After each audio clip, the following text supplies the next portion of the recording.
Hello and welcome back. I'm your host Mark O'Connor and this is episode 2 of Video Vantage, your insider guide to video marketing. In the last episode we discussed some of the key components of putting together a marketing strategy and we briefly touched on the importance of branding. Today we're going to be looking at branding in a bit more detail, and to help me out I'm delighted to be joined by branding guru and self-proclaimed social media addict Erica Lee Lawless. Erica is the owner and creative director of Candid Creative, a branding and graphic design agency based in Dublin. Erica works with a whole range of different businesses such as the local enterprise office, DTA Marketing and the Irish Hotel Federation, designing bespoke branded content and overseeing their rollout across their respective businesses' social media channels. In fact, you're looking at some of her work right now. The Video Vantage logo is one of her most recent creations.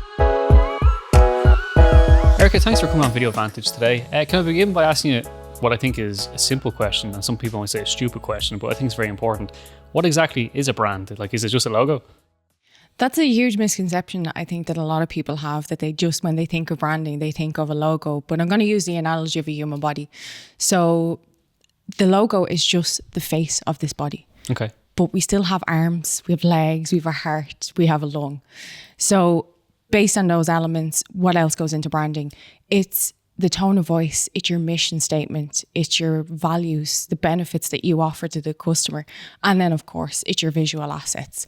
But branding is so important, and I don't think people realize it can be a deciding factor for customers whether they choose your business over somebody else's. Over another competitor, yeah. Basically just based on the brand. So branding also establishes trust with the customer. It gives them something that they can relate to rather than just a business. It gives them personality. Right, yeah. And if their values align as well with what the business is offering, that gives them another reason as to why to buy from this business over another. And that ties into tone of voice then as well, the values and tone of voice. Just explain what a tone of voice is for people who aren't maybe aware. So it's basically how businesses communicate. You know, if it's a professional business, say for like a solicitor's practice, they have a very stern tone of voice.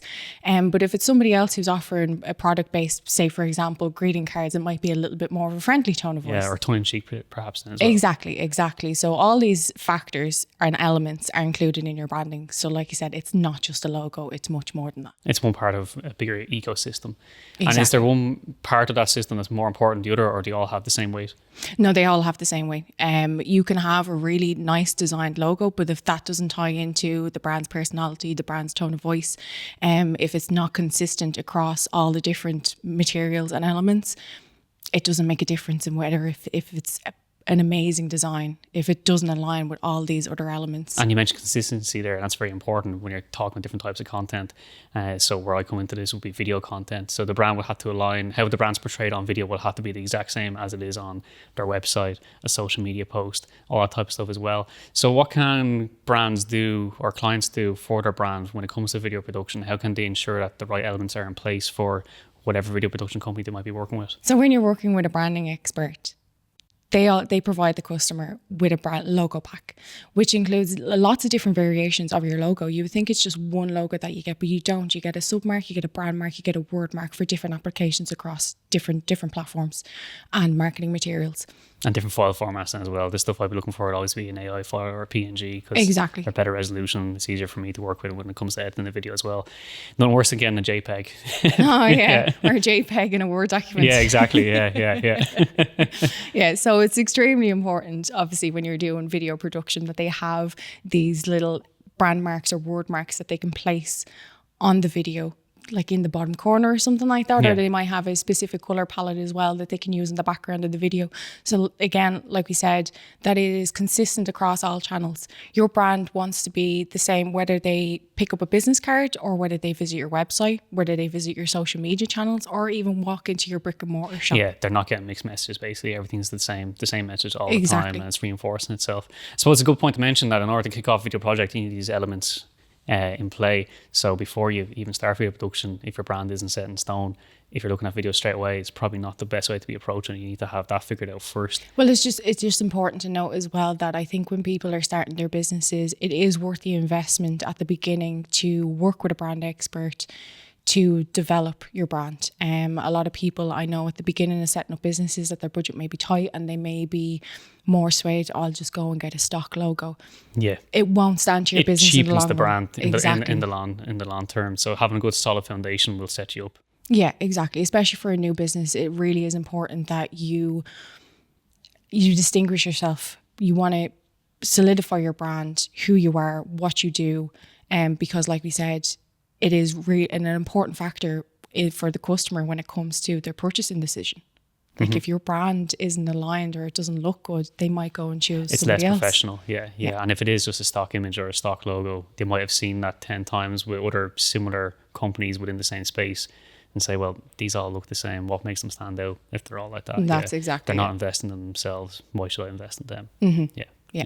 And with the type of brand and the tone of voice and the overall message that they give out, would that inform the type of content that a brand would look to create? Like, for example, TikToks, Instagram, Facebook.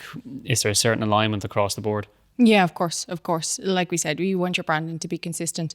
But I suppose when we talk about different platforms, different content translate better on different platforms. Yeah. The likes of Instagram, Facebook and LinkedIn, you want to be, they're promotional. So you're going to be promoting your product or your service through your branding or to video content and such.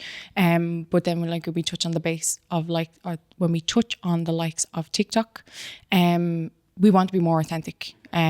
Users on TikTok want to see authentic content. So is user-generated content better on TikTok then, for example, instead of hiring a production company?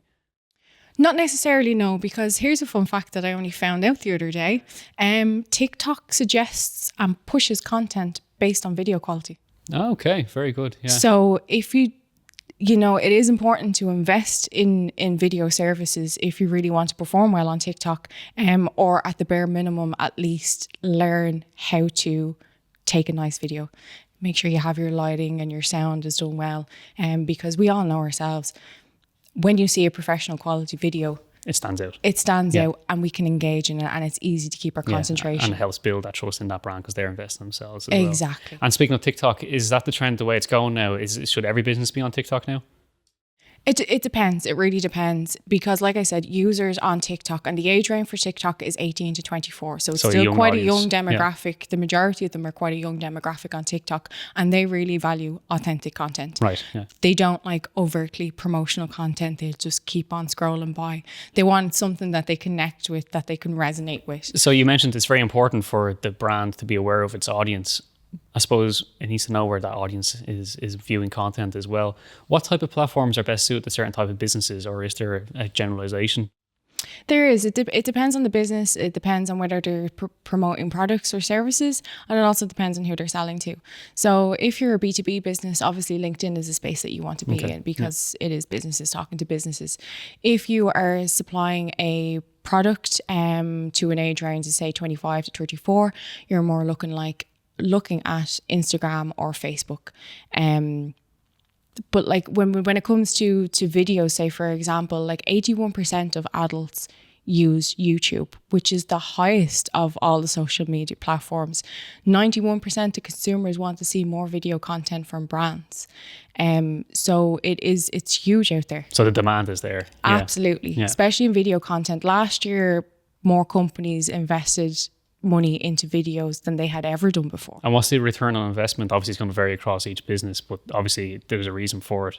Yeah, it's looking at about 60% return on investment, especially across Instagram Reels and TikTok. And is that driving sales or just audience engagement? I suppose it's what you want, both of them. It's both. Yeah.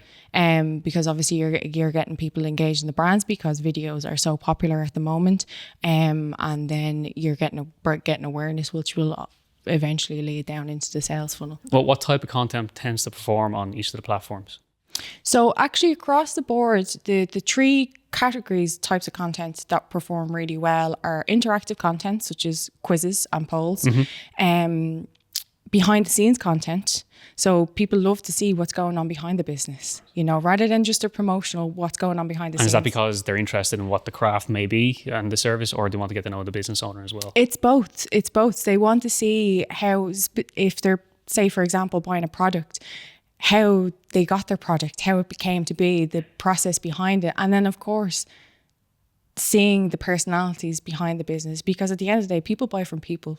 Exactly, yeah. And especially for smaller businesses, the brand is the person a lot of the time. Exactly. And that's why having that brand message is very important because it ties into the person as well, especially if you're dealing on a person-to-person basis. Yeah, that's it. And I think then the third one was, again, valuable content. And talking about businesses, their own values and what they stand for. Is that what you mean by valuable content? Is it valuable to the values that that brand represents, or is it valuable in terms of, is it top tip type information for the audience to be taken in? Yeah, I probably did a bit of a crossover there. So valuable content is information, things that the customer can learn from the business about the service they're providing, or kind of insights that most people wouldn't know. Good, yeah. And then obviously then your values are what your business stands for. Yeah. And all this is basically to drive the sales funnel, because you're getting that information, you're showing an expert in the field, and that will then eventually hopefully point towards a sale in whatever market that is. Exactly. Yeah, exactly. Yeah. So it's all part of the process, all one part of the big business ecosystem. It is. So yeah, in summary, branding is very important because it's the face of the company, basically. Yeah, everything is working together side by side, So you mentioned LinkedIn in particular is quite good for kind of B2B services. Obviously, I'm in that space as well. What type of video content are businesses looking for on LinkedIn? So specifically on LinkedIn, actually, live streams and live videos do really well. Because the likes of seminars, it's open to people. They can view live, they can jump in, they can ask Q&As, they can really engage with that brand and ask questions. So live videos specifically on LinkedIn perform really well. And then say, for example, short form videos, which are 60 seconds or under, your platforms for them are TikTok and Instagram. TikTok and Instagram, yeah. And I suppose you could always just take elements from those live streams and repurpose them on TikTok and Instagram as well. That's exactly So getting it. a lot of content in one go, batch branding basically, and batch manufacturing of video content is definitely a worthwhile investment, especially if you're seeing 60% of return on it as well. Yeah, it is. It's huge and it's worth investing. It is worth investing, and like you said, repurposing that content across multiple channels, it makes the investment then worthwhile. So no matter what platform we're talking about, there's a lot of talk about chasing the algorithm on social media. Can you explain what that is? Yeah, I think the algorithm is like, people fear the words the algorithm and what should I do, and Instagram has changed your algorithm. It's really not something to be afraid of. If anything, the algorithm is like a matchmaking service. Think of it that way. It's like Tinder. Kind of, but it's going to show you what you're interested in, and that's what you want when you're on social media and you're interested in art. You don't want to be shown posts and videos about football if you've absolutely no interest in football. So the more you engage in a certain category or certain area, and it's a huge benefit to business owners that when they're putting out their content, the algorithm, they know that it's going to be shown to people who are actually interested in what they're doing and what they're offering. It's direct marketing straight to them. It is, exactly. So it's nothing to be afraid of. And there's certain ways then that you can target specific audience, even in down to your caption. The keywords that you use in your caption and your hashtags. Think of your hashtags as like SEO for social media. Very good, yeah. And even down to as well the keywords that you put in, for example, the bio in your Instagram. People can search those keywords and your content will appear in your profile. So do you have an example of what would be a good title, a good caption, and a bad caption for a piece of content? So, for example, Instagram is now leaning more towards longer captions. Okay. So the more keywords that you can put in your caption, the better. But what you also then want to do is to make sure those keywords match up, say, on your website, for example. Okay, so that's all. And this is, again, keeping the tone of voice and the messaging the same across the brand. Exactly. It's all branding. It's all branding. But it is important in order to be found by the right audience too. And if the captions are getting longer, is it easier to just throw in loads of captions into that, loads of keywords, or is there a way of navigating around that? Do the algorithms, push that down? Yeah, they will. Absolutely. They'll push it down. If you're just putting in words for the sake of putting in words just to try and up that word count, you will be penalized for it. So you want it to be authentic. You want it to be real. You have to stay up to date with what's going on, and like you're saying, stay authentic, because the brand is real and authentic as well, and it's more it legitimizes the business. Yeah, exactly. And the social media platforms push that out more. Like that the algorithm can easily read if it's just a load of jargon being thrown into the caption. You do it, be concise, be simple, use the appropriate keywords, don't overload them. And then the content will be pushed out to the right audience. So I suppose the advantage of obviously using social media content is that you can reach a lot of people quite easily, but you can also track what's working and what isn't and pivot then. Do you have any tips and tricks for basically like maximizing a digital content strategy? So what you first want to do is you want to be putting out content and you want to do a mix of that content. So you want to do static posts, maybe infographics, short form video, long form video, and then assess the statistics at the end of the month. See which ones perform well, the user engagement. If you put up a 5-minute video, how many people are actually watching that full 5 minutes, or if they're watching 2 minutes, but then maybe put more efforts into the 60-second short form videos. What type of frequency should people be posting? It's a hard question, and it's one that I get asked all the time. It really depends on how much time you have. Yeah. You don't necessarily have to be posting 3 to 4 times a day, 7 days a week. You don't. You can put up 3 posts a week, and you can still perform really well. People will want to see quality content rather than, you know, just your kind of basic average thrown together. Just put it up there so people can get eyes on it. And I guess coming up with quality content can be very time consuming then as well. So as the business grows, it's probably in their interest to then outsource elements of that, either to the likes of a social media manager, who might in turn then look to other suppliers then as well. What would be the general indication of when a business should do that? Like, you know, are they spending too much time on social media and they're actually losing out on actual business operations then? Yeah, that is exactly it, Mark. If they're a small business, obviously at the beginning they're going to be doing it themselves because maybe they don't necessarily have the cash flow, the budget to be outsourcing it. But if it is taking up a significant amount of time and the business is growing, and like you said, you feel like you're losing business where you could be focusing your efforts on other aspects of your business, then it probably is time to hand it off to somebody else. So Erica, we've covered a lot today, talking about, you know, tone of voice, authenticity within a brand, as well as chasing the algorithm as well. It's a lot to take on board. How would you summarize it into, say, top 3 tips for companies looking at investing in their branding or updating their branding?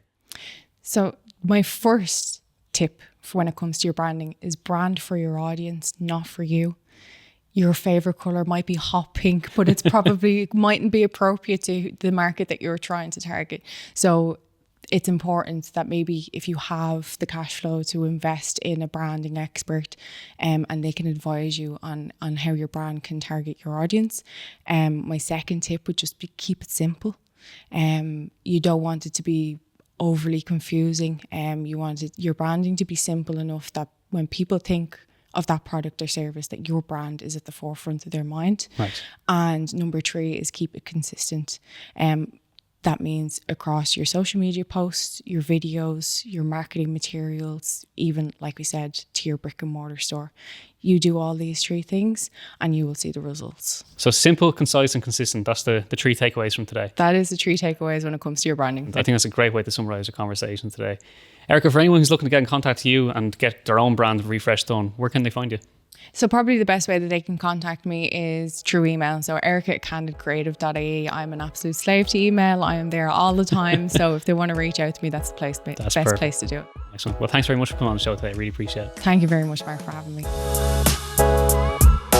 Towards the end of our conversation, Erica mentioned the importance of SEO and staying up to date with social media algorithms. But what exactly are they? How do they work? And how does it all relate to video production? All will be revealed in our next episode, where I'll be joined by technology and web specialist Alexander McGill. If you have any questions about any of the topics raised in today's episode, please don't hesitate to get in touch via the MediaMill website at mediamill.ie. Until then, I've been your host, Mark O'Connor, and this has been Video Vantage. See you in the next episode.